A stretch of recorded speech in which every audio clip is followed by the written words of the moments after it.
bienvenue sur le podcast de référence pour devenir triathlète.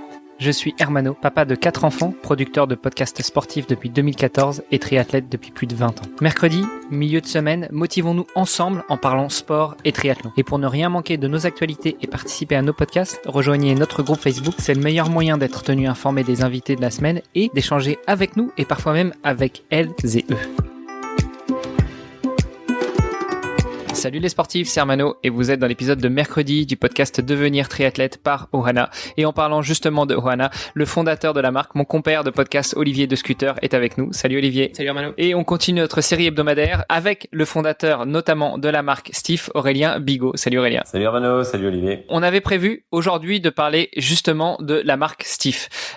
Tu nous as rapidement expliqué d'où venait le nom de la marque. Moi, j'aimerais savoir d'où est venue la genèse de ce projet. Comment est-ce qu'on se lève un matin et on se dit tiens, je vais créer une marque de vélo? En fait, je me suis mis assez tardivement au vélo, en tout cas au vélo de route. Je ne savais pas vraiment que prendre comme vélo, ou acheter, ou essayer. Et je trouvais pas le vélo qui me correspondait. Et je me suis dit en fait, mais ce vélo-là me plaît, mais c'est en fait avec ces roues-là que j'aurais voulu le vélo, ou avec ces pneus-là, etc. Et je me suis dit en fait, c'est vrai qu'à faire son vélo à la carte, c'est quelque chose qui est peu proposé, pas très répandu, en tout cas pas il y a 4-5 ans. Et donc je me suis dit, il y a peut-être quelque chose à faire. Donc soit je partais sur des cadres qui existaient déjà et je proposais un service de montage à la carte, ou alors soit sinon je créais directement ma marque avec un choix de montage à la carte. Donc l'idée c'était, donc je suis parti là-dessus effectivement. Donc j'ai commencé à travailler un peu sur faire une petite étude de marché, voir le marché potentiel qu'il y avait, les concurrents. Et à l'époque, il n'y avait pas vraiment beaucoup de marques qui proposaient ça, ou même très très peu, à part les cadreurs qui font des cadres eux sur mesure et ensuite derrière le montage. Oh, il y a Canyon quand même, non? Alors Canyon, c'est pas la carte, c'est vraiment de la vente en ligne. Pour les citer, je suis sympa, mais il y a Origin qui fait ça et qui est aussi basé dans le nord de la France. Et donc eux ont vraiment un configurateur en ligne. Et donc moi, mon idée, j'étais aussi pas mal attiré par le e-commerce et je voulais vraiment donc lancer ça en ligne. Et donc je me suis mis alors à créer moi-même mon site internet, à faire un configurateur en ligne. Et donc au début, sur mon premier site, j'avais un configurateur où on pouvait choisir le cadre, les roues, etc. Depuis, j'ai eu une mauvaise surprise avec mon site qui s'est fait hacker. Et du coup, j'en ai recréé un, mais qui est un peu moins évolué que le premier. On peut plus configurer son vélo en ligne, mais aujourd'hui, on a fait assez de montage pour proposer, avoir des montages un peu type, proposer des photos aux clients pour qu'ils puissent s'imaginer leur vélo. Je sais pas si j'ai répondu, en tout cas, à une première partie de la question. Bah, si, la première partie, c'est la genèse du projet. Voilà. Moi, ce sur quoi je voulais m'attarder, c'est mais d'où t'es venue l'idée? Tu nous as dit que tu savais pas trop quel vélo choisir, ok, mais de là à monter une société qui vend du vélo en ligne et puis après qui le distribue, il y a pas qu'un pas. C'est une étape qui t'a pris un certain temps ou vraiment tu t'es dit bah tiens, il doit y avoir un truc à faire. Je lance une étude de marché. D'ailleurs, comment on lance une étude de marché là-dessus? Et puis j'y vais. En fait, j'ai commencé à y réfléchir. Oui, je pense que le projet a mis 6 mois, 1 an à mûrir avant que ça sorte vraiment. Les études de marché, c'est essayer de récolter un max d'infos via des études qui sont toutes faites par des grands instituts. C'est aller faire des petits formulaires à son réseau pour savoir si ça intéresserait les gens, aller benchmarker toutes les marques qui font ça en ligne. C'est super large et ça prend du temps et voilà. Après, c'est aussi budgétiser, rencontrer les fournisseurs pour voir la faisabilité du projet.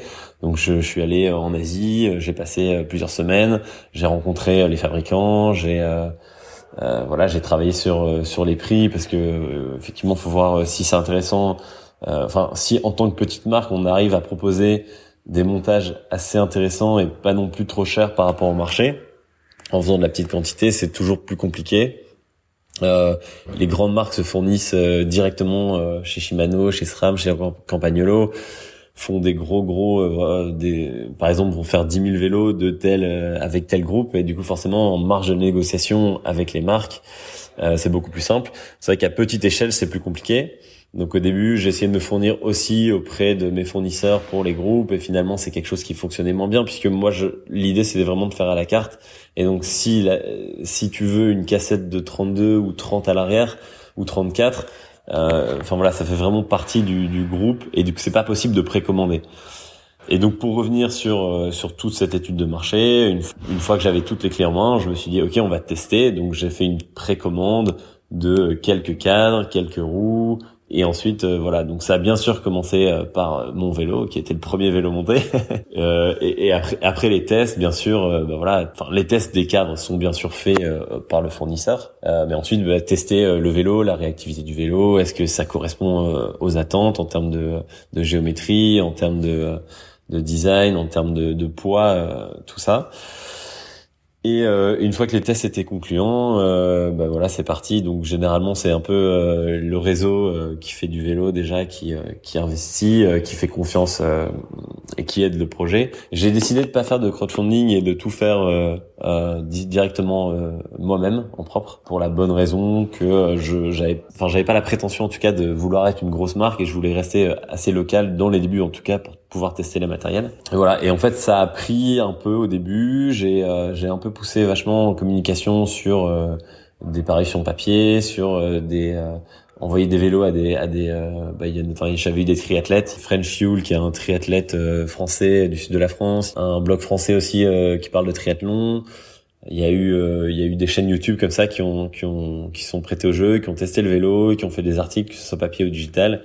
Et ça, c'est vrai que ça a commencé à donner un peu de solidité au fondement de la marque. Et voilà, après c'est parti. Comment tu fais en termes de design? Est-ce que tu as trouvé tes fabricants? Est-ce que toi tu leur proposes des designs? Ou bien est-ce que eux ont déjà des designs un petit peu standards et toi tu viens faire quelques modifications dessus, tu choisis la peinture, etc. Ouais, alors en fait les cadres carbone, donc c'est les cadres qui sont moulés, et en fait les moules sont modifiables, okay. Mais on peut pas tout modifier non plus. C'est pas moi qui ai dessiné le moule. En fait, je suis un peu arrivé avec mes attentes, mon cahier des charges, et en fonction de ça, on s'est arrangé. En fait, j'ai aussi eu la chance de rencontrer le bon fournisseur qui, en fait, proposait, qui avait sa marque de cadre distribuée uniquement en Asie. Et donc, avec lui, j'ai réussi à faire des modifications. Enfin, j'ai pu, grâce à ça, revendre des cadres qui étaient propres à Stif. Donc en France, en Europe. Ouais, je pense que ça, trouver son bon partenaire en termes de fabrication, c'est quand même vachement important, quoi. Ouais, c'est pas simple en plus. J'ai vraiment eu de la chance parce que j'avais les bons contacts, et c'est aussi pour ça. Enfin, c'est ça qui m'a aidé à me lancer aussi. C'était j'ai les contacts fiables qui sont prêts à me suivre pour des petites quantités, en tout cas au début. Ouais.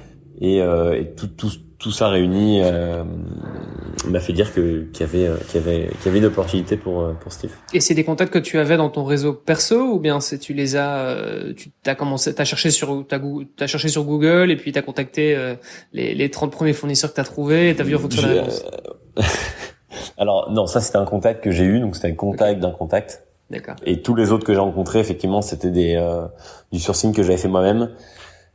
C'était beaucoup moins concluant. C'était vraiment la première question, c'était combien de cadres annuels. Ouais. Et en dessous de 1000, ça m'intéresse pas. Exactement. Et donc moi c'était on va commencer petit, une cinquantaine, etc. Et donc ça c'est compliqué d'aller trouver des usines asiatiques qui sont prêts, en tout cas les fournisseurs qui sont prêts à travailler pour des petites quantités. Et t'as commencé par une cinquantaine? Non. Les cinquantaines, c'était mon objectif, mais la première commande, c'était 15, quelque chose comme ça. Ouais, c'est ça. Et 15 cadres, c'est déjà un investissement et un risque aussi, parce qu'au début, tu sais pas trop si ça va fonctionner ou pas. Tu te dis potentiellement, je me retrouve avec 14 cadres qui me servent à rien. Il y en aura peut-être un que je vais utiliser moi, mais. C'est ça. Et en plus, au-delà de ça, il y avait les tiges de selle, les cintres, les roues.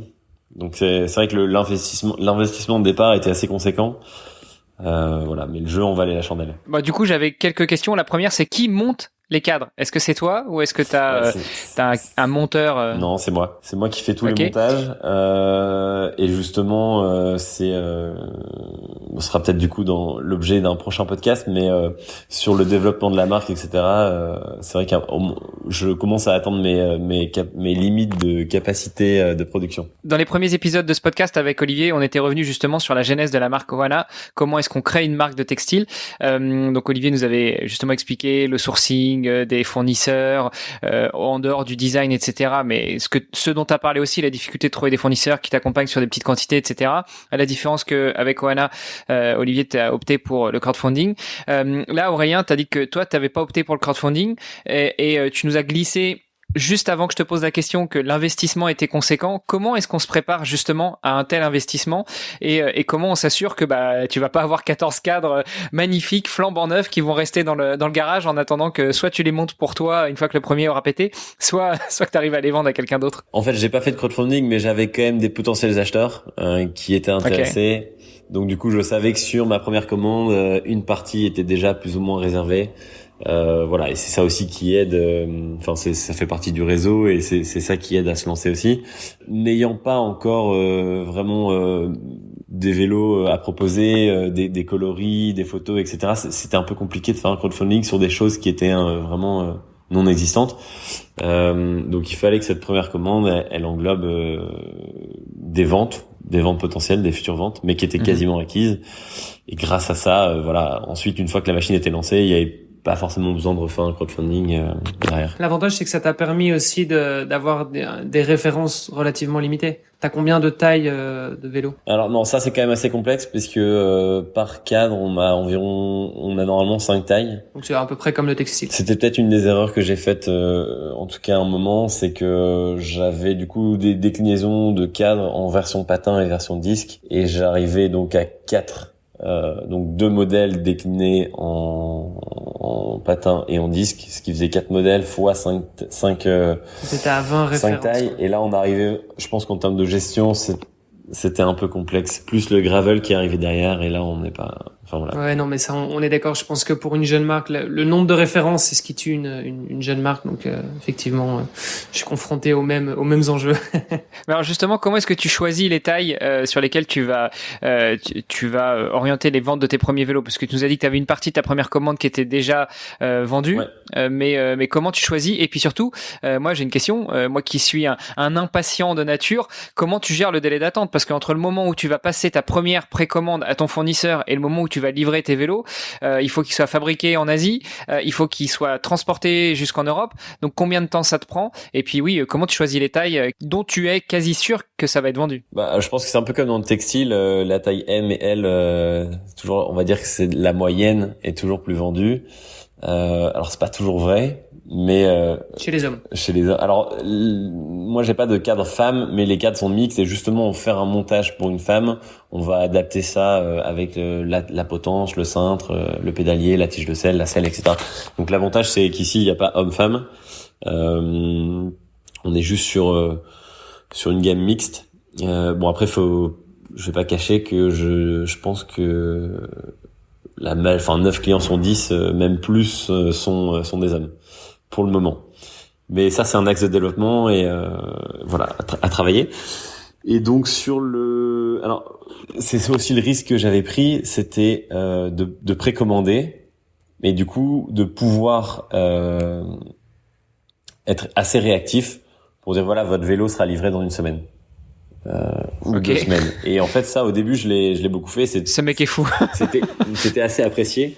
J'ai des clients qui m'ont commandé un lundi pour dire samedi, je fais une course. Est-ce que c'est possible d'avoir le vélo? Et voilà, ça c'était les délais les plus courts que j'ai réussi à faire. C'était à peu près un peu moins d'une semaine. En fait, ayant le cadre en stock. Derrière, alors à l'époque, cette année, l'année dernière, ça a été beaucoup plus compliqué. Par exemple avec Shimano pour les composants ou SRAM. Mais normalement, en 24 heures, c'était livré parce que du coup, je me fournis de tout ce qui est pièces détachées par les fournisseurs européens, donc en France et en Belgique. Et du coup, ça permet en 24 heures recevoir les pièces, puis ensuite faire le montage. Aujourd'hui, avec Shimano et les autres marques de composants, c'est vraiment, on va dire, l'enfer.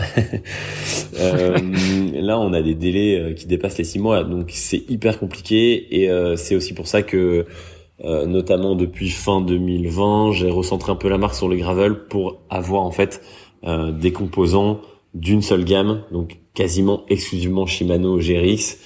Pour justement pouvoir continuer à avoir cette réactivité auprès des clients. Toi, ton délai de précommande, ton délai de commande entre le moment où tu signes ton bon d'achat et le moment où les cadres arrivent, il est de combien de jours, semaines? C'est livré en avion, en bateau? Avant 2020, entre 1 et 2 mois, en fonction justement si c'est bateau ou avion, parce que les délais en Asie étaient assez courts. Aujourd'hui, on est à 6 mois. Donc, t'as intérêt à avoir du stock maintenant. Donc, ce qui impacte tes fonds de roulement et ton investissement. Ouais, là, justement, c'est la question du moment. En fait, j'ai reçu une plus ou moins grosse commande en janvier, puis une autre en mai, qui était prévue pour avril. Donc, j'ai un peu fait patienter mes clients et heureusement, j'ai réussi à avoir tout avant la saison. Et là, j'arrive en fin de stock déjà. Donc là, c'est la question que va devenir Steve. Mais normalement, j'ai toujours une deuxième carte à jouer d'un moyen ou un autre. Donc normalement, je devrais trouver une solution pour pouvoir continuer à produire dans les prochains mois. Un petit voyage en Asie chez ton fournisseur et puis tu reviens avec des grosses valises très chargées, c'est ça, non? Ouais. Si c'était aussi simple. Ouais, malheureusement, il y a aussi les matières premières qui mettent plus de temps à arriver. Il y a toute cette histoire de transport mondial. Il y a les usines qui sont débordées. Donc en fait, il y a beaucoup plus de facteurs. Et puis au-delà de ça, il y a je me retrouve presque à avoir des cadres sans avoir de composants. Donc là, je suis un peu à la limite de pouvoir vendre un vélo, mais de pas pouvoir livrer à cause des composants. Et même en after sales, c'est-à-dire une personne qui casse un dérailleur, une chaîne ou même des plaquettes de frein, c'est super difficile à trouver aujourd'hui. Alors qu'avant, c'était vraiment les choses les plus simples à trouver. Peut-être un marché de seconde main qui va se développer. Ouais, non, mais du coup, en fait, mon métier a pris beaucoup plus, en tout cas sur la partie Steve, a pris beaucoup plus un côté gestionnaire qu'avant, puisque toute cette anticipation de commandes, avant, ça se faisait un peu pas en dernière minute, mais on pouvait toujours dire ok, je sais qu'en un mois ou en 2 mois j'ai des cadres et en 24 heures j'ai des pièces. Aujourd'hui c'est 6 mois, les pièces c'est pareil, c'est quasiment introuvable. Monter aujourd'hui un vélo en Ultegra, c'est impossible. C'est juste pas possible en fait, pas avant 2022.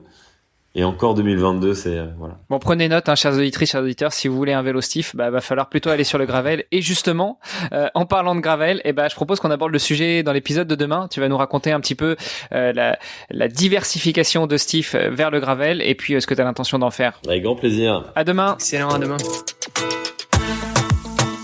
Merci d'avoir écouté cet épisode jusqu'à la fin. Si vous l'avez apprécié, je vous rappelle que vous pouvez venir sur le groupe Facebook pour nous laisser un commentaire et interagir avec nous et nos invités. Et n'oubliez pas de nous aider à progresser dans les classements et dans notre exercice de podcast en laissant un commentaire sur Apple Podcast. À demain pour en savoir encore plus sur notre invité de la semaine.